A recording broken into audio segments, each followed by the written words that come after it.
Vamos a dar inicio a la conferencia magistral del profesor Jan Kregel, Caminos, alternos al financiamiento del desarrollo en América Latina. Lo voy a presentar. Él es profesor senior y director del programa en el Levy Economic Institute en Bard College, en Nueva York. Fue jefe del Departamento de Análisis de Políticas y Desarrollo de la Oficina de Naciones Unidas para el Financiamiento del Desarrollo y subsecretario del Comité de Expertos de las Naciones Unidas en Cooperación Internacional y Temas Fiscales. Su trabajo como asesor de las Naciones Unidas lo complementó como profesor de Economía en la Università degli Studi di Bologna y como profesor de Economía Internacional en la Universidad Johns Hopkins. Es miembro de la Royal Economic Society del Reino Unido y de la Sociedad Italiana de Economistas y miembro distinguido de la Asociación Nacional de Economistas de Cuba. Es autor de numerosos artículos y editor de diversos volúmenes en libros y revistas, destacando sus trabajos en Economic Journal, American Economic Review, Journal of Economic Literature, Journal of Post-Keynesian Economics, Economía Appliquée y Giornale degli Economisti, entre otras. Pues, bienvenido, Jan. Te dejo la palabra. Gracias, Alicia. As usual, I will continue in English. I'm very grateful to be here for two particular reasons. The first is that, as Alicia has mentioned, I managed to escape from the hurricane in New York. And secondly, because I welcome very much the, shall we say, impulse that Alicia has given to the journal, which I think is extremely important because it has been a very major force in providing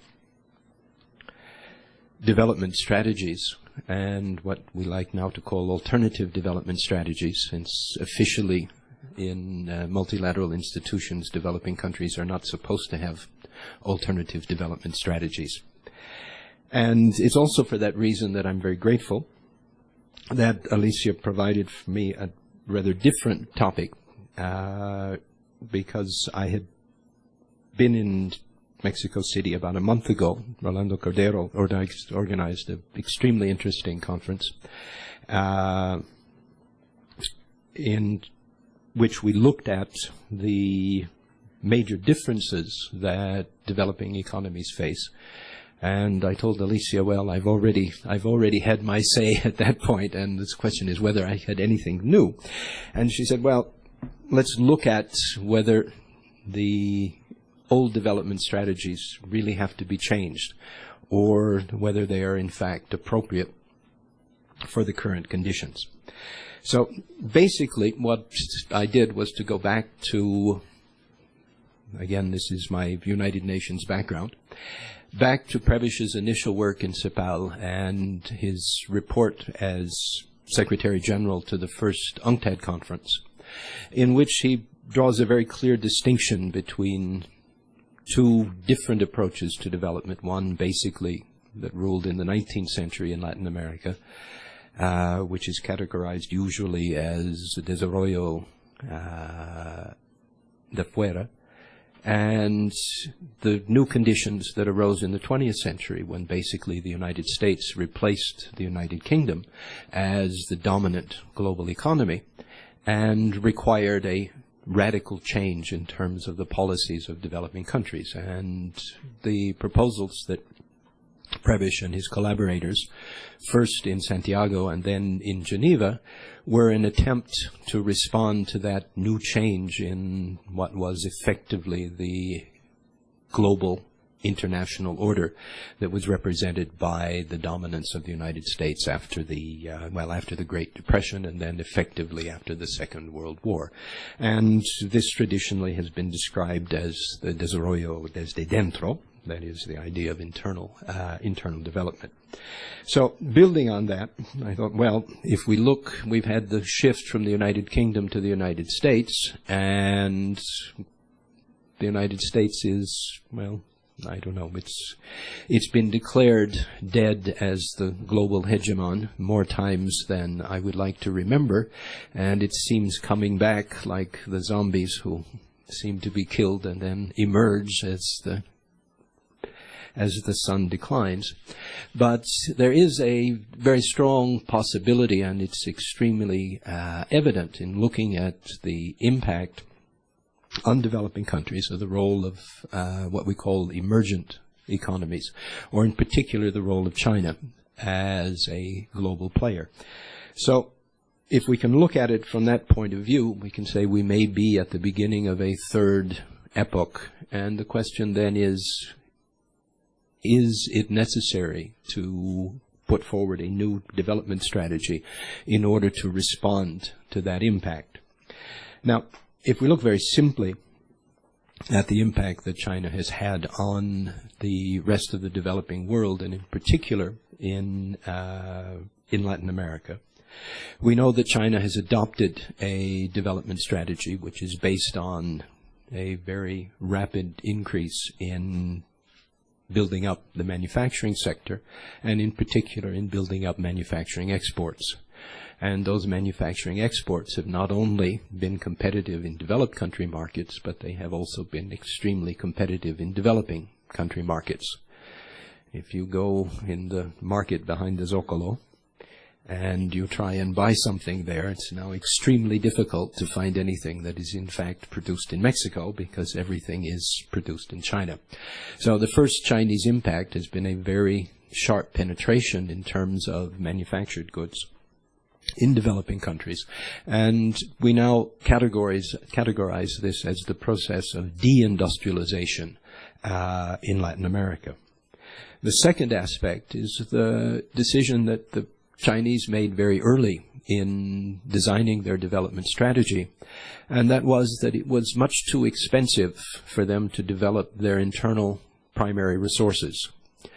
They had very weak internal transportation mechanisms. They had very weakly developed extraction industries. And the arable land in China is not particularly large. So that the decision was made to rely on external providers for the primary commodities and the primary materials that were required for that expansion of the manufacturing sector and manufacturing exports. So the mirror image of the increased competitiveness of Chinese manufactured goods in Latin American domestic markets is the increased primary commodity dependence of most Latin American countries. So we have these two very clear impacts of the rise of China as a increasing global power.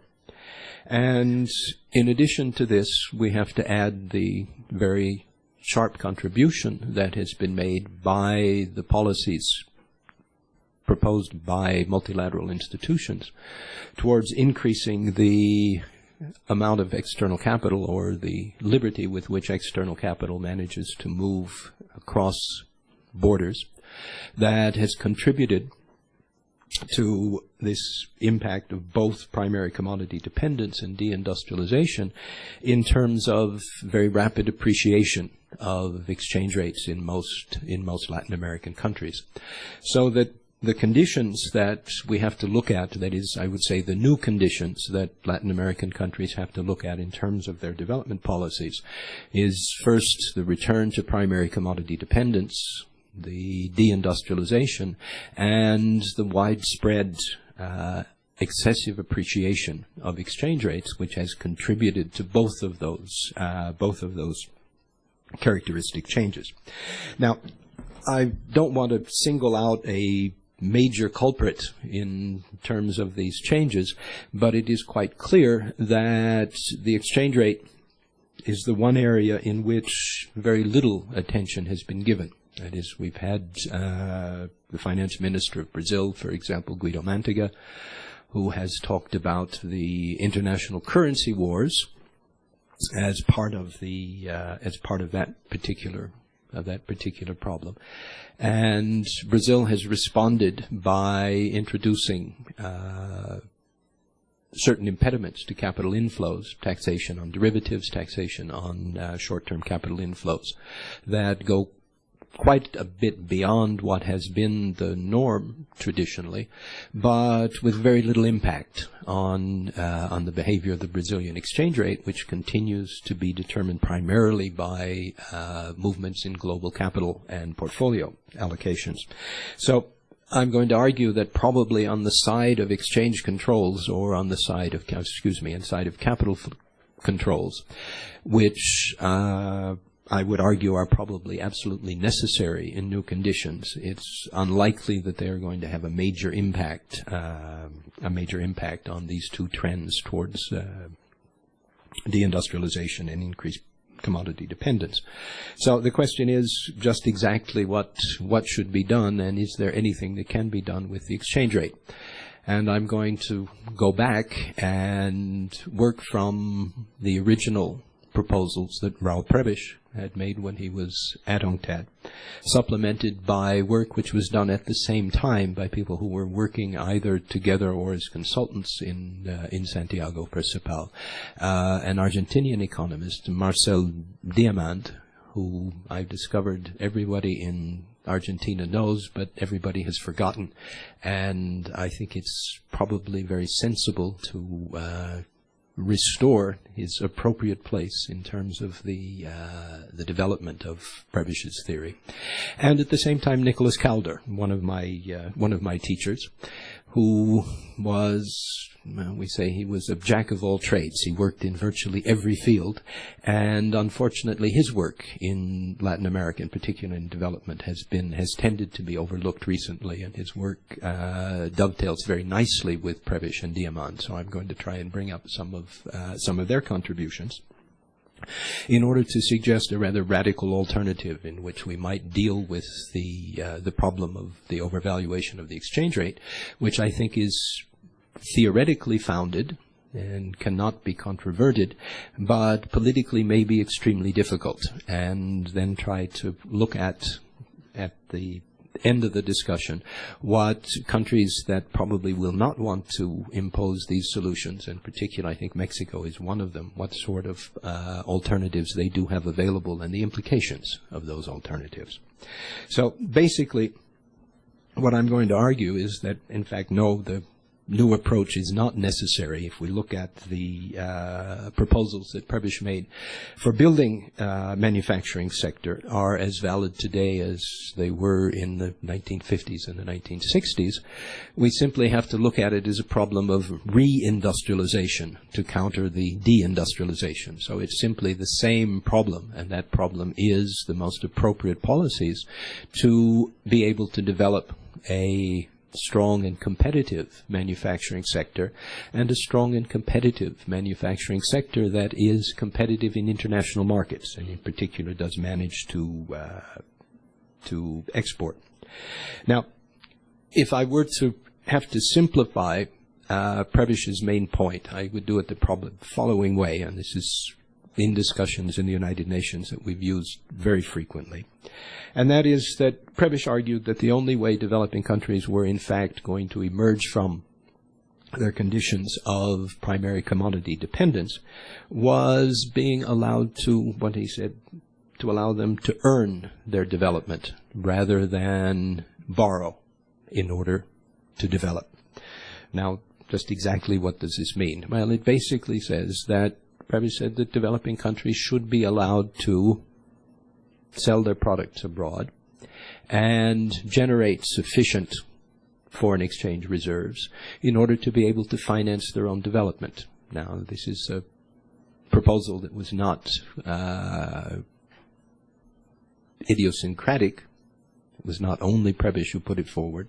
If you look at virtually all of the original, what I like to call the pioneers of development, people like Ragnar Nurksi, Rosenstein, Rodin, they all argued that the basic path to development was in terms of mobilizing domestic resources in order to be able to produce the finance for domestic investment.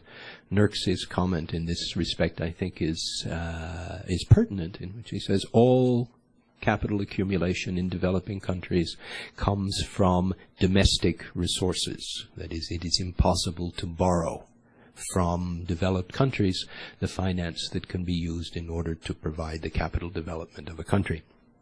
So Prebish's main point was that we have to be able to earn our way to development. Now, the problem that was posed to this strategy was, first of all, as we all know, the problems of the terms of trade. Simply doing this in terms of concentrating on primary commodities, applying the theory of comparative advantage, would lead nowhere, because, as Prebish argued, the impact of expanding primary commodity exports would bring about a fall in terms of their purchasing power over developed country manufactured goods, which would more or less leave the developing countries in the conditions of Sisyphus, trying to push the rock up the mountain and having the rock continually fall back. So it was a logical alternative that industrialization was the only alternative to being able to earn your way to development. Now, it's important that what Prebish then identified as what he called inward-looking industrialization was not a proposal of borrowing in order to industrialize domestically. That is, you did not import foreign savings in order to offset a scarcity of domestic savings when you had substantial amounts of unemployed domestic resources, in particular in terms of unemployed labor. Secondly, it was not an import substitution strategy. That is, it was not simply closing domestic markets to foreign competition and attempting to build up your domestic industries. The basic idea was that if you were going to earn your way to development, you did this by selling to developed countries. And if you read his report to the first UNCTAD conference, and I imagine that most of you have not done so, but I teach a course in development economics, and I force my students to read it. It's extremely interesting the way Prebish poses this argument. And the argument he makes, he says that the only way that this is going to happen is if developed countries are going to be willing to open their markets to developing country exports. And this is what he characterized as a new international trading regime. And the idea was that UNCTAD was supposed to provide that regime. Now, his argumentation was a very simple argument. That is, he said that this was to the benefit not only of the developing countries, but also to developed countries. Because, as he pointed out, the structure of demand and the structure of production in developing countries was such that if their incomes increased and if they managed to achieve positive growth in per capita incomes, the benefit would come to developed countries in increasing developed country exports to developing countries, so that incomes would be increasing in both. So it was not a challenge to the exporters in developed countries to increase their imports, to open their markets. And in fact, it was an argument which was very similar to the one which had been used in the United States to support the Marshall Plan. That is, one characteristic of the Marshall Plan was that the United States was willing to open its markets to the exports of the reconstruction countries in Europe in order to provide them with the possibility of restoring themselves to some sort of industrial status. So it's very interesting that whereas this argument managed to work in terms of the Marshall Plan, and I think Prebish was very confident that he could make it work in 1964 at the second UNCTAD conference, it turned out to be an abject failure. Most developed countries refused to change their policies. On the other hand, they did adopt a policy which we could call the policy of charity. That is, they believed that the best way to help developing countries was either in terms of unilateral transfers or grants and aid, which was the original proposal of the United Nations Fund for Development. It's interesting that if you look at the first proposal, it was the United Nations Fund for Economic Development. Okay, and if you do the acronym for that, it comes out as UNFED. Now, in Spanish, this doesn't mean much, but in English, it comes out as unfed. And they decided that possibly this was not a useful acronym for what was supposed to be the Fund for Development. So they renamed it as the Special Fund. So it became the special UN fund for economic development, so it became SunFed. Well, this didn't last very long before the World Bank took over, believing or arguing that the United Nations had no business in development. The World Bank was supposed to do this. And development strategies shifted very quickly to the transfer of financial resources rather than Prebish's original proposal of trying to build up domestic export markets in developing countries. So if we look at this first failure, we can identify several others in terms of the failure of this original, Prebish's original proposal.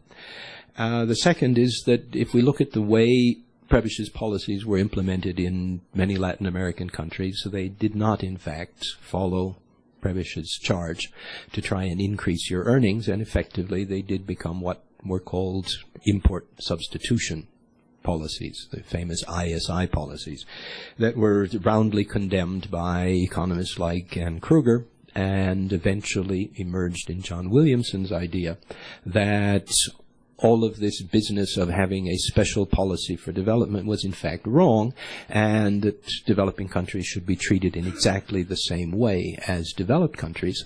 And this was basically the beginning of what was called the Washington Consensus. Now, Prebish had early argued against the use of domestic industrialization in single countries in terms of the support of single producers, warning that this would produce a lack of competition, and in fact this was one of the reasons why he was very much in favor of regional associations, that is, the possibility of creating a potential for market demand that would prevent the industries that were created becoming effective monopolies. And in fact, we do have to admit that in many countries there was a great deal of rent-seeking that perverted Prebish's basic idea that industrialization would produce rapidly increasing levels of productivity, and those increasing levels of productivity would be transferred into increasing real wages, which would provide the increase in demand, which would then increase the market for that very manufacturing sector that you were trying to promote. Now, what rent-seeking basically did was to skim off the increases in productivity, prevent it from reaching the increase in real wages, which is the real failure of the import substitution policies, and to preserve a very large inequality in income distribution in Latin American countries, which is in fact the greatest impediment to the expansion of manufacturing, or the expansion of manufacturing industry that was capable of exports. Now, it's not usual to put emphasis on income distribution in terms of Prebish's policies, but if you look at the implications, the basic idea was that the expansion of manufacturing and the increase in productivity that it generated would primarily go to increasing real wages. Profitability would remain more or less constant or stable, but the increases in per capita incomes would go to increasing wages, so that the implication of the policy was that success depended very crucially on reducing income inequality and using the productivity gains to improve the conditions of the working class. And this is basically what did not happen. So the bottom line is that, yes, all of these things did not turn out very well, but if we look at the assessment of Alice Amsden, Alice tells us that, in fact, all of these things are really not a criticism of Prebish's initial policy. They're a criticism of the way the policies were implemented.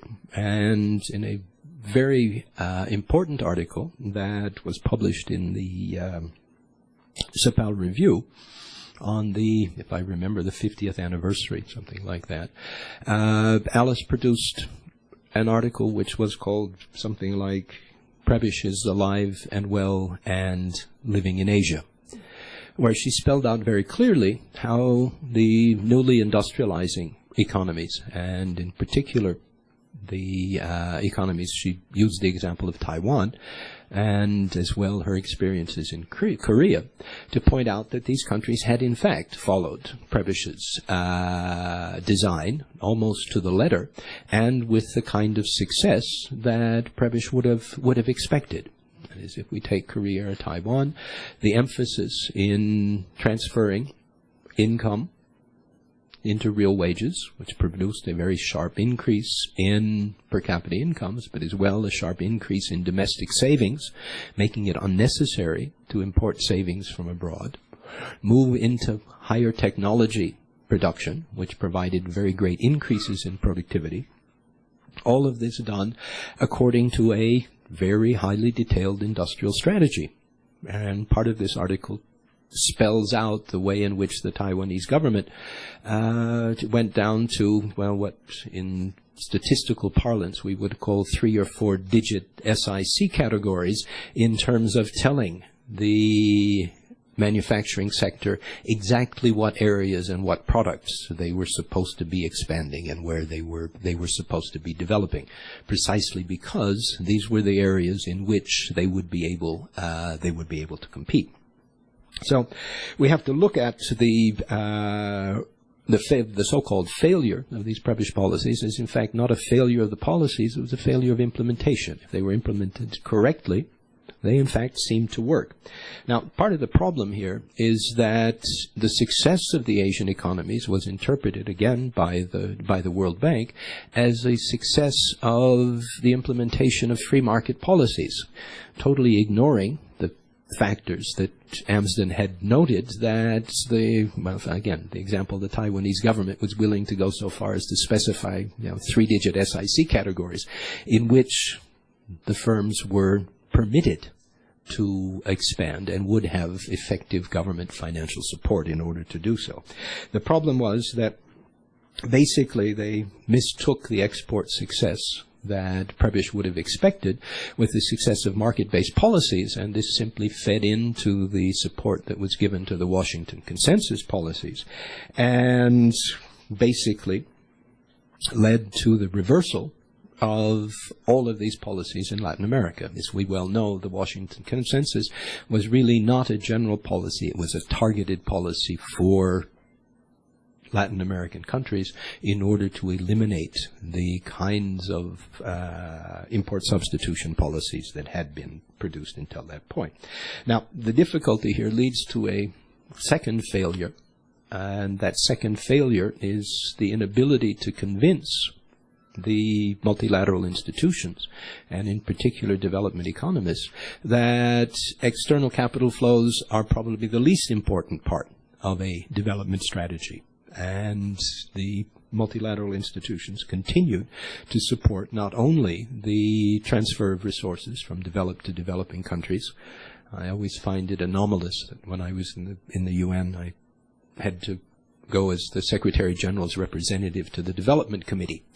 Well, the Development Committee, in fact, is not the Development Committee. It's the Interministerial Committee for the Transfer of Real Resources from Developed to Developing Countries, which gives you an idea the degree to which the multilateral institutions have institutionalized this basic idea, which is, in fact, absolutely contrary to the ideas that Prebish had initially proposed. Now, as I say, we know the impact of the Washington Consensus policies. We know the impact of relying on external capital flows. In 1982,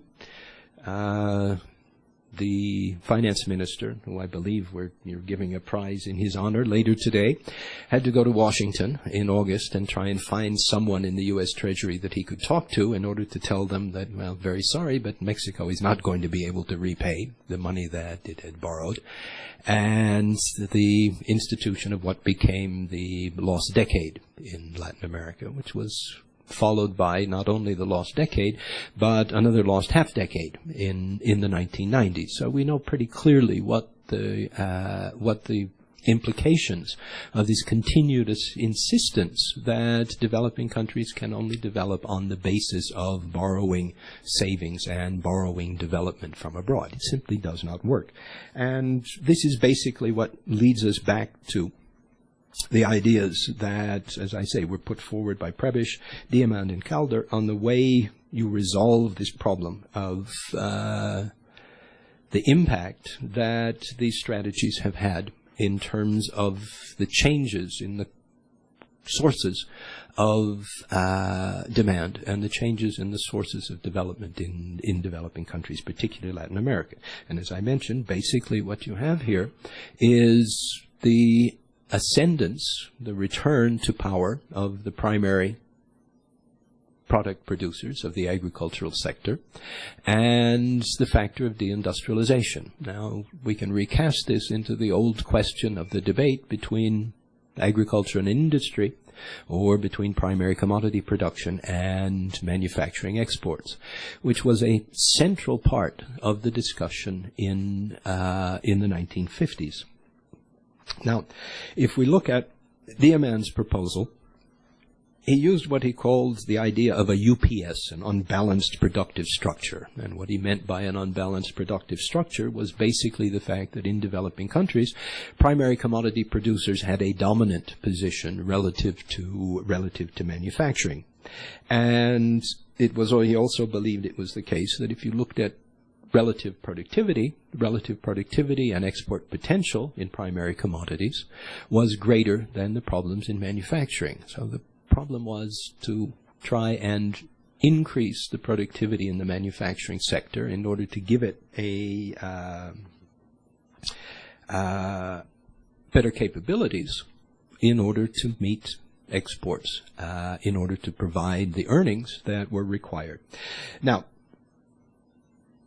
he also believed, and this was part of the terms of trade, that simply expanding the primary commodity sector would not generate sufficient foreign resources, foreign exchange, in order to provide the support for the manufacturing sector. And this is what he designed, or what he called, as a problem of a bottleneck. And this was the other part of his argument, that because developing economies faced bottlenecks, and this is now closer to what we call the problem of structural differences, to the extent that they faced bottlenecks, allowing the market mechanism to work simply would create further distortions. Why? Well, his argument was the following: if you allow the market mechanism to respond to a bottleneck, prices go up. And the normal adjustment mechanism is that if prices go up, you're supposed to get a response on the supply side and the demand side. Supply is supposed to increase, demand is supposed to go down, and eventually you eliminate the bottleneck. But if the bottleneck is structural, that is, because of the trend for the declining terms of trade or because of land tenure policies in developing countries, you don't get a supply response on the side of output. That is, output declines sufficiently until you adapt to the available supplies, so that in developing countries the market mechanism provides a solution, an adjustment policy, but the adjustment policy is in terms of output and in terms of income. And it is always downward, so that incomes adjust downwards to the available export potential of the primary sector. So, basically, how much time have we got left, Alicia? Maybe 10 more. 10 minutes? Okay, yes. We can get to the end. So, basically what Diamand suggests is that it's important to deal with the two sectors differently. That is, you should have different policies for manufacturing and industry. So, on the one hand, he said that if you look at the way policies normally operate, you try to resolve the problem of the lack of competitiveness in manufacturing through a devaluation of the exchange rate. Okay? But he says that in countries with unbalanced productive structures, devaluations hardly seem to remedy the external imbalance arising from the secular divorce between imports and exports, induced, my thing is working here, induced by economic growth. Nearly all imports are indispensable, since they have practically been reduced to the minimum level compatible with the normal functioning of local productive activity. Later substitution implies stages with higher capital density, calls for greater incentives, and is not attainable in the short run. Industrial exports, provided they do not enjoy any kind of special treatment, turn out to be virtually impossible because the gap between the prices of the industrial sector and those prevailing on world markets is so wide that it cannot be bridged by devaluation. Traditional exports, when limited by world demand, do not respond to local incentives. When they are limited by supply, they do respond in principle, but with low elasticity, with a considerable time lag. So, if you can't operate on the overall exchange rate, what do you do? The first measure, says Diamand, should thus consist in restructuring the industrial exchange rates for exports. Thus we would have two basic exchange rates. On the one hand, the nominal rate, which would be used for financial transactions, industrial exports, and with the corresponding import duties, also for imports. On the other hand, we would have the primary exchange rate for exports determined by the nominal rate less export duties. The reform would bring the nominal exchange rate substantially closer to the structure of industrial costs and would improve the possibility to export manufactured goods. Another alternative, or complementary procedure, is to build up a de facto exchange system for exports with tax reimbursements and other fiscal stimuli. Now, similar proposals have been made recently in Argentina that, well, the basic system was rejected by the Congress, but these are things that are currently under discussion, and in the 1950s were considered as quite normal responses to the imbalances between agriculture or primary commodities and industry, which is the same problem that we see before us today in terms of the imbalance between deindustrialization and increased primary commodity dependence. Nicholas Calder produced a very similar analysis to the one that Diamand produces, and again, there are extensive citations in the written version of the paper. I won't go in to read these, except that we will say that Calder used a very similar analysis of the inefficiency of using overall devaluation in order to resolve the problem of insufficient foreign exports and efficient foreign exchange, arguing by the same token that basically what happens is that when you devalue, all it does is to increase the prices of primary commodities domestically, and in general, in economies with wages near subsistence, this brings about an increase in prices and inflation, so you end up with a domestic inflation which more or less eliminates any benefit that you would have gotten from the devaluation, and does nothing to improve the competitiveness of your manufacturing sector, and even worse, usually ends up with a very sharp transfer of income to the primary commodity producing sectors. That is, it reinforces the inequality in the income distribution that you would have had. So if we look then at Calder's proposal, he comes in fact to exactly the same thing, that is the recommendation of a dual exchange rate. That is, the return to a single exchange rate aimed at stimulating efficiency. Finally, exchange freedom is aimed at restoring confidence and promoting loans and investment from abroad. But he goes on to say that this would in fact not work. A unified exchange structure not only blocks the way for a rational solution, but also contributes to the increase in the proportion of imports in GDP. Thus, if we look at what I call the two culprits in the failure of Prebisch's recipe for inward-looking industrialization, one was the failure to implement the policy in Latin America, although it was successfully implemented in Asia, and the second is the policy of the multilateral financial institutions. And I will, if I have time, here we go. I will simply cite Diamand, who noted that in the education and training of macroeconomists, there is an implicit assumption either of a balance of payments equilibrium or of a temporary disequilibrium that can easily be solved by the adequate management of exchange rates. Basically, as we've already said, written into the policies of the multilateral institutions is that you can use a single exchange rate in order to bring about an equilibrium. That theoretically simply cannot result. So as I mentioned before, there is a very strong theoretical case for proposing as a solution to the problems that are currently facing Latin American countries some action on an attempt to introduce dual exchange rates. Now, many people would argue that this is impossible to counter this, I would note that some European countries effectively implemented dual exchange rates. Belgium is an example until the 1980s. And currently we have proposals for financial transactions taxes. And the argument is that we now have such good control over information, over financial flows, that if we can implement a financial transactions tax without difficulty, we certainly should be able to implement a dual exchange rate without running into difficulties of being able to identify the appropriate flows. Now, finally, if we look at the problems that are faced by countries who probably are not going to be able to argue for these kinds of changes. So far, Argentina is the only country that has actually made representations to the IMF and the World Bank, suggesting that they should in fact change their policies. I would in fact argue that the problem of increasing quotas is really not the important part of reform of the multilateral institutions. The important part is changing the name of the Development Committee to get it back to support of manufacturing and industrialization in developing countries, rather than making sure it supports the transfer of resources from developed to developing countries. But if we take, as again I said, Mexico as an example, it's certainly not the case that Mexico is going to go to the IMF, particularly given the role of its central bank president in his past incarnation. As a past vice president of the IMF, it is unlikely that there's going to be any strong exactly, that there is likely to be any great representation. So basically what you are is you're stuck with a policy which says that you are going to live on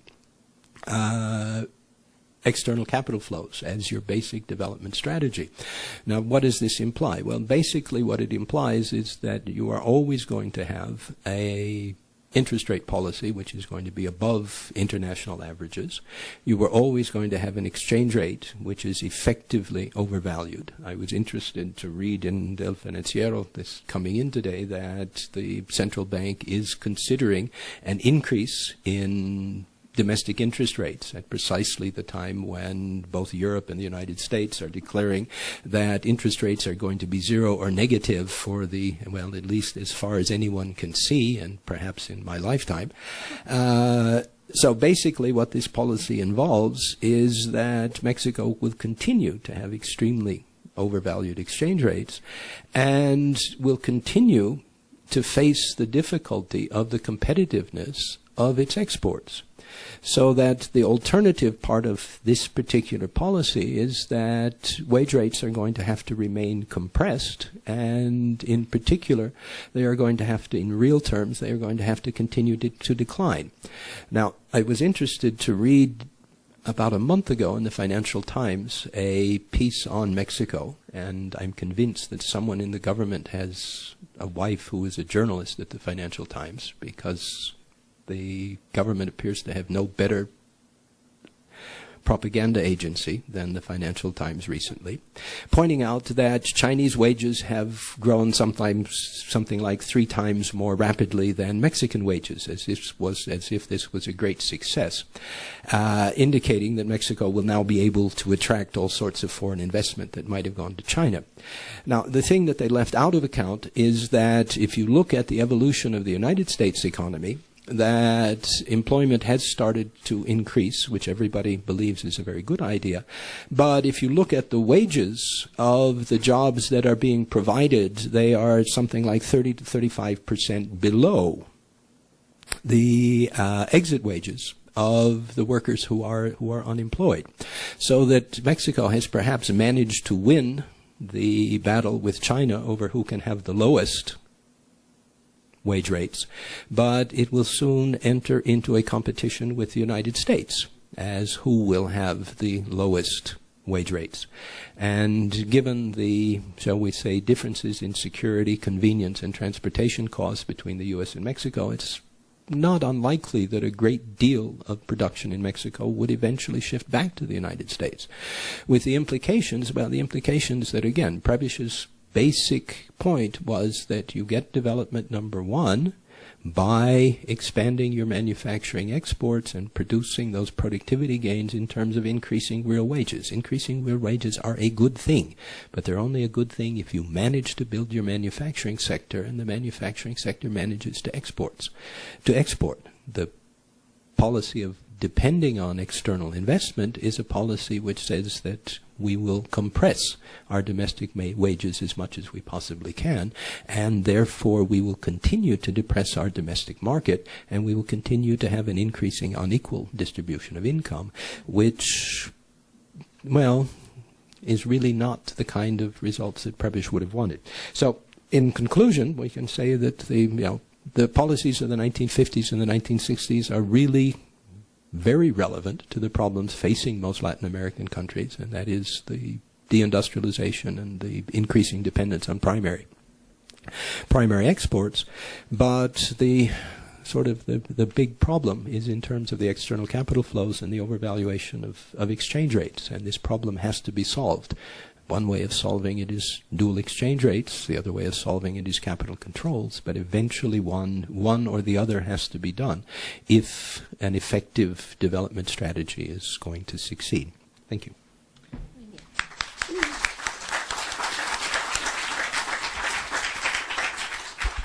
Bueno, pues muy bien, muchísimas gracias, Jan, y creo que ha puesto el dedo en la llaga. Nuevamente estamos en el debate del desarrollo de América Latina como hace 60 años. Bien, hay varias preguntas para Jan. Le voy a pasar estas. Yo creo que quizás valdría la pena que las leas. This is another one.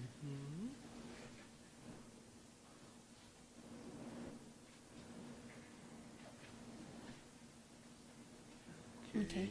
They're both more or less both the same. Yes.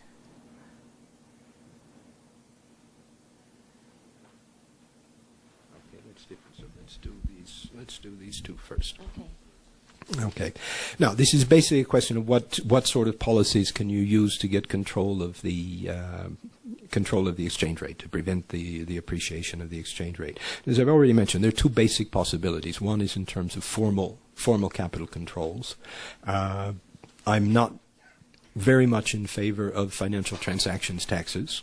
The size of financial transactions taxes in order to make a difference would have to be so large that it would be very difficult, I think, to implement them. On the other hand, it is certainly plausible to follow the lines of Brazil, and in effect, what Brazil has done are two things. One is they have extended the controls to other types of capital flows, that is, in particular, the extension to derivatives contracts, which is extremely important. The other thing is that they have given the enforcement to the tax agency. Okay, now the problem with capital controls is not only getting the controls, but it's also the question of sanctions. How do you make people behave? And in general, when you give these controls to central banks are not very keen to implement them. On the other hand, tax inspectors seem to be much more efficient at doing this, and they have the legal possibility of sending people to jail. So if, and I'm simply now recounting the version that's given by the Deputy Finance Minister, Barbosa, who explained very clearly that he said, the minute that we gave the enforcement of the capital controls to the taxation agency, and the first time that they wrote a citation against someone who had violated the rules, suddenly everybody started to comply, because in fact there were effective sanctions. So this is possible. The problem here, as I say, is that it's unlikely that the size of the penalties are going to be sufficiently large to make a difference, in particular when you're a country like Brazil, which has very large and attractive domestic investments. The second is in terms of a dual exchange rate, as we mentioned. Devaluation is really not the issue. Okay, we have Diamond, we have Caldor, and I could have cited at least 4 or 5 other economists who would have pointed out why devaluation is not a solution in developing countries that face what Diamant called an unbalanced productive structure. So the question is really not simply that the currency is overvalued. The point is that simply acting on the single exchange rate is one that does not bring about the solution that you want. It doesn't bring about stability in the system, and it doesn't bring about an improvement in the divergent conditions between manufacturing and primary production. So how do you resolve that problem? Well, here I said that, the second failure was the failure to convince the multilateral institutions. As long as the IMF believes that a single exchange rate is the only possibility, and I think it's instructive to read Diamant, who was writing in the 1970s. He's saying, look, what happens is that when the economists get taken into the IMF, they are schooled to believe that there is such a thing as an equilibrium exchange rate, and they are schooled to believe that an adjustment in the exchange rate will restore equilibrium, when we know it will not.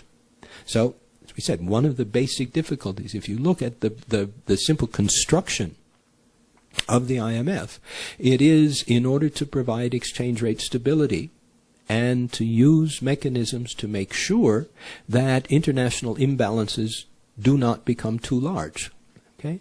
Now, this brings up a point which I used in a conference a couple of weeks ago in honor of Roberto Frankl, who is someone who argues very strongly in favor of competitive exchange rates. That is, there is a certain cognitive dissonance in the multilateral institutions' policies, because you have on the one hand the IMF that argues that exchange stability requires equilibrium. Equilibrium requires that you don't build up large imbalances in terms of your external trade. And then at the same time, we argue that developed countries should be transferring large amounts of financial resources to developing countries. Well, what's true for the current account is also true for the capital account. If we want the capital account to be imbalanced, that is, if we want developed countries to be transferring large amounts of resources to developing countries, then it means by definition the current account is going to be imbalanced as well. So you can't argue that we have to have a system that's always in equilibrium and then argue that the only way that we can produce development is by having developed countries having an imbalance on their capital account. Okay? Cognitive dissonance. You're not thinking with the same parts of the brain at the same time. So the problem is really in the way we impose international adjustment on developing countries. So what we need is, which is a World Bank that is willing to finance very large imbalances and is willing to provide support to countries that do give advantages to their manufacturing sector. Now, given that we now have the WTO, this becomes increasingly difficult to implement because the WTO becomes the other part of the problem, which says that, no, we cannot allow non-competitive policies to interfere with international trade, because by definition, we believe we should have a level playing field. Now, you can hear Prebisch and you can hear Kaldor and you can hear Diamant laughing in the background, saying, yes, level playing field, sure. This is great. The IMF was set up to create a level playing field among industrialized countries. Okay? Industrialized countries, how do they trade? Well, we had this crazy theory of comparative advantage, which said that England produced textiles and Portugal produced wine. No, developed countries don't do this. Developed countries trade automobiles. Okay? German automobiles trade for American automobiles. They trade for Japanese automobiles. Okay? These are not unbalanced productive structures. Okay? So the kind of international system we have is a system that was designed for developed countries.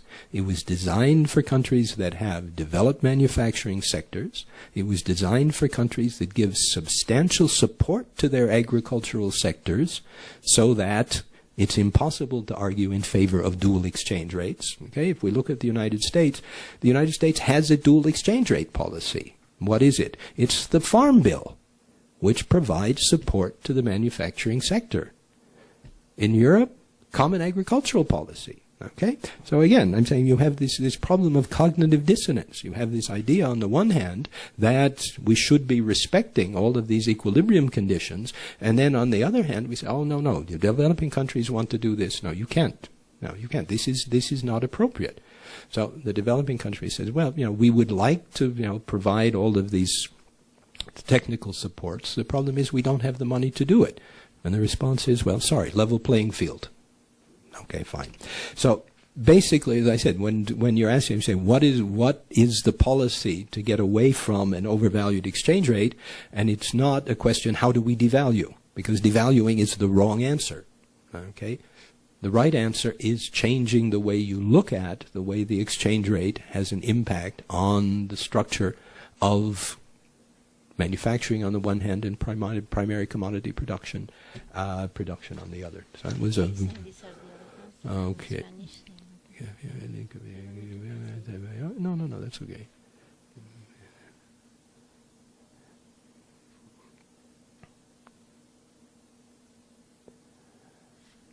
Okay.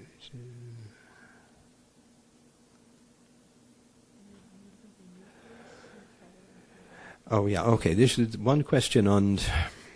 Well, this is basically a question on corruption in general, but it's a corruption that's linked to a very precise case of primary product production, which does have its own exchange rate, and this is the area of narcotráfico. I mean, this is this is primary product production. I'm sorry, and no, I mean I'm not joking. I mean, it has the same impact on the exchange rate. Okay. It has the same influence on the unbalanced structure of the economy. If you have a large developed narcotráfico section, the impact is on capital flows, the impact is on the exchange rate, and it penalizes the manufacturing sector. So, whether you worry about the question of corruption, political corruption, and everything else, I'm not a political scientist. I'm an economist. So the way you look at narcotráfico, this is a very peculiar case of primary commodity dependence. And if you look at a number of Latin American economies, this is the way in which that primary commodity dependence expresses itself. Now, it causes exactly the same problems, and I would argue that you want to eliminate it for precisely the same reasons. And this is one of the reasons for that. Now,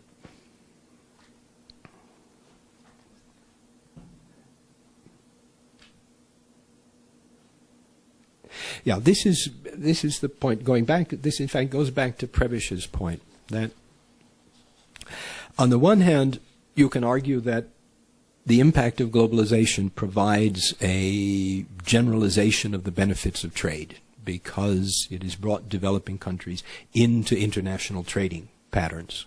So that the fact that developing countries now participate in what we call global production chains has a positive benefit. Now, there are two ways of looking at this. One way is that you go back to the impact of... You go back to the idea of the way Mexico integrates with the U.S. economy. Okay? Under NAFTA, obviously, there were provisions that were set up for increased trade, but in fact, there were substantial amounts of local content provision which were set up. So that in the beginning, basically what would happen is that you would get a large U.S. designer who would design, send the design to Mexico, and in many cases also send the raw materials to Mexico, where it would be assembled and then shipped back to be sold in the U.S. at very high prices because these are designed. Now, the difficulty with this is that, yes, Mexico became more integrated in this production structure, but the amount of value added that came from this process was virtually zero. And this is not simply in terms of what we would call raw labor value added. It's not, sewing up the garments or using the sewing machine for the garments, but it's effectively in what we now call this idea of price inelastic knowledge-based trade. That is the design. which is where most of the value added exists. Now, basically, Mexico was prevented from developing its own domestic design and production of textiles because of the way these agreements were written. So the simple integration of production is not sufficient in order to generate benefits. What has to happen is that Mexican producers have to be able to engage in their own design and in their own design of their own production facilities in terms of producing the textiles. So textiles then can become a value-added increasing sector, despite the fact that textiles in general are usually a declining proportion of any a country in the part of development. Do I have 2 seconds to give a little? Yes, he says just 2 seconds, and he wants to know how do you see the social industry. Okay, we'll get to that one in a minute. Now, I was going to say, I used to live in Bologna, and I had a job being the substitute for Mario Draghi in Florence. Now, you probably all know who Mario Draghi is. He is the current president of the ECB. Well, he got his first chair in Italy as professor of international economics in Florence, but he was too busy being an international banker. So since I was teaching in Bologna, they asked me if I would come in and be his substitute. So on the train back and forth one day, I ran into an elderly gentleman who started handing out pocket handkerchiefs. It turned out to be Emilio Pucci. Emilio Pucci is very famous, even more famous than Gucci, in fact, in Italian service. So I started talking to him. I said, well, the textile sector is difficult for developed countries. How do you manage it? He said, look, what I do is that I control the design process from the beginning to the end. And the handkerchiefs he was passing out were designs that replicated textiles that had existed in the 15th century. Okay, so they were obviously works of art and collection of it. So he said, well, how do you do this? And he said, well, I have all my people working on computers, and we design down to the way the individual pieces of thread go in to set up the textiles, and we replicate the whole sorts of things. Well, basically, this is how Emilio Pucci generates this value added in something in which, a pocket handkerchief anybody can produce. You can produce a pocket handkerchief in Bangladesh, you can produce it in Myanmar, and you can produce it in Mexico. But if you just produce it on the basis of imported raw materials and on imported design, and you only contribute the labor, it doesn't do you that much good. On the other hand, if you manage to generate what Hirschman called forward and backward linkages in terms of design, in terms of production structure, in terms of the machinery that produces these things, which is what Pucci had. He had his own, knitting machines who did the machines that produced the cloth. That's where the potential comes from. Now, Mexico did not have this until, I can remember, 4 or 5 years ago, when one of the clauses in the treaty expired, and now Mexico is starting to produce its own domestic design and its own domestic fashion sector, which is a much larger contributor in terms of domestic value added than any sort of participation in the act of globalization, which is simply participating in the manufacturing supply chains, just supplying your cheap labor to multinational companies so that they can capture all of that value added. So the problem is that, yes, globalization is important, but it's important only if you can, in fact, develop your own, as Hirschman would say, forward and backward linkages in those sectors and become a domestic supplier, a domestic producer. Socialismo. Is this in Mexico or anywhere else? This is, as I said, this is a very, very difficult problem. Number one, why? Well, we go back to this problem between landowners and manufacturers. Okay? They don't get along with each other. They have very contrasting ideals. They have very contrasting needs in terms of their own benefits. But neither of them have any sort of idea that the people who actually do the work are the ones that are important in the development process. Okay, I mean, you look at the current U.S. campaign. We have a presidential candidate who says, well, it's the entrepreneurs who do it by themselves, which in fact are the important part of the growth process. No, this is not true. Now, we go back to Prebisch. The important part of the growth process is the people who do the work and the way they are paid relative to the increases in productivity. Now, the United States economy is currently facing a very similar problem to the ones that were faced in Latin America, because the very large increases in profitability have gone either to the financial sector or have gone to management in the manufacturing sector, and U.S. real wages, if you account them appropriately, over the last 25 years have not increased. And this is why the U.S. economy is no longer able to grow. So the question is whether we look at this as the via to socialism, or if you look at this as a more equitable distribution of the fruits of progress and the necessity to recognize the importance of an equitable distribution of income, then eventually you lead to a condition in which the economy does collapse. And I guess I finish with the introduction that Prebisch gave to Keynes' general theory. At one point in one paragraph, he says, well, the essence of Keynes is this, that if people save too much, the economy collapses. In the short term, you can solve this problem by the government engaging in expenditure activities. In the long run, it can't be resolved, because if you have an excessive transfer of income to profits, where savings tend to be too high, you will have an eventual collapse of the system. And this is, and if you read Keynes himself, this is what Keynes looked upon as, we won't essentially call it the road to socialism, but this is what he called the road to an alternative organization of the system.